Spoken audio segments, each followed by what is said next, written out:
Well, good afternoon, and I hope that you have enjoyed this entire conference experience.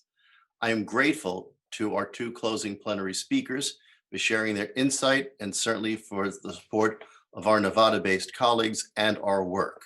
I'm pleased that you all had the opportunity to hear from the Attorney General, Aaron Ford, and also for Senator Catherine Cortez Masto. It was wonderful for them to join us. And once again, I'm grateful to have their leadership. Now, I would like to say to you that while we think this has been an incredible event, I hope that you have taken many lessons so you can go back to your work outside of the 5 days you've spent with us and learn and implement the best of what you have understood. And I'm so grateful for all of the individuals who were involved in developing this conference, certainly to Danita Smith, who provided extraordinary leadership in our 16-month planning episode that started with our original work with Dr. Stephanie Woodard and her associates to make sure we would present a great conference to you. Also, I know that Danita will thank her committee chairs, and I just want to acknowledge the conference management team, including Maria Ramos and all of her associates at Tally Management, in addition to Carlene Maxwell Taylor of our office, as well as the other staff members who contributed, including Angelina Budia and Sabrina Jones. So now, Danita, if you can return to the podium, so-called, and offer your insights about the conference. Good afternoon, everyone. Once again, this is Danita Smith, and it has been an honor to be your chair for this first virtual conference.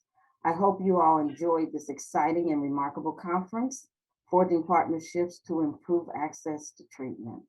Hopefully, you were able to network with other colleagues in our networking rooms and enjoy the exhibits.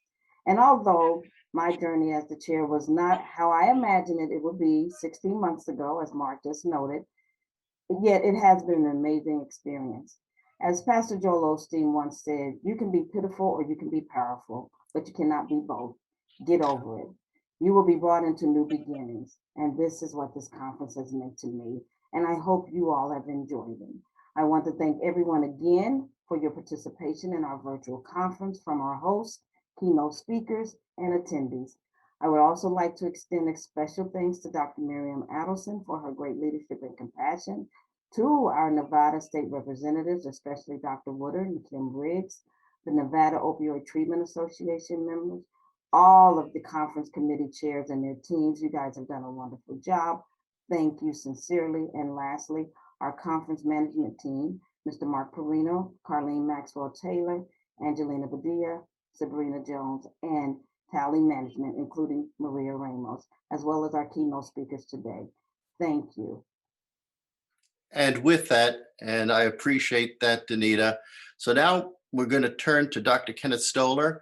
Dr. Stoller has the distinction of serving as the chair of our October 2022 conference, which brings us back to Baltimore, Maryland. Also, Dr. Stoller serves as the board delegate for Maryland to the ATOD Board of Directors. Ken, what would you like to say? Thank you so much, Mark and Danita. What a superb conference this has been. And we all really needed a positive highlight in our lives this past year. And this experience was definitely a bright spot for me. Now you can finally relax a little, Danita, as ATOD looks forward toward the light at the end of the tunnel and also further. And as we emerge out of this pandemic, we'll be able to start looking forward to some amazing things, like, yes, like in-person visits with loved ones, but something else even just as fulfilling, like attending live concerts. Yes, but maybe even more exciting.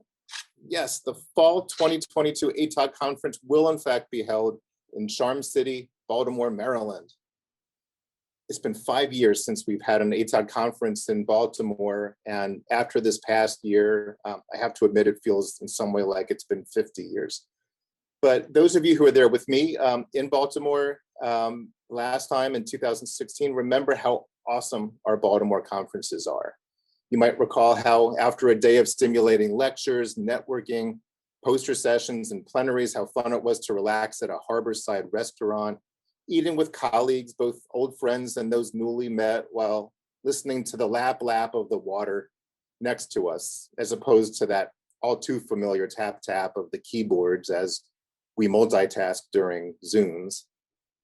I'm so excited to have the honor of being the conference chair, which is admittedly a daunting act to follow after Danita's job well done.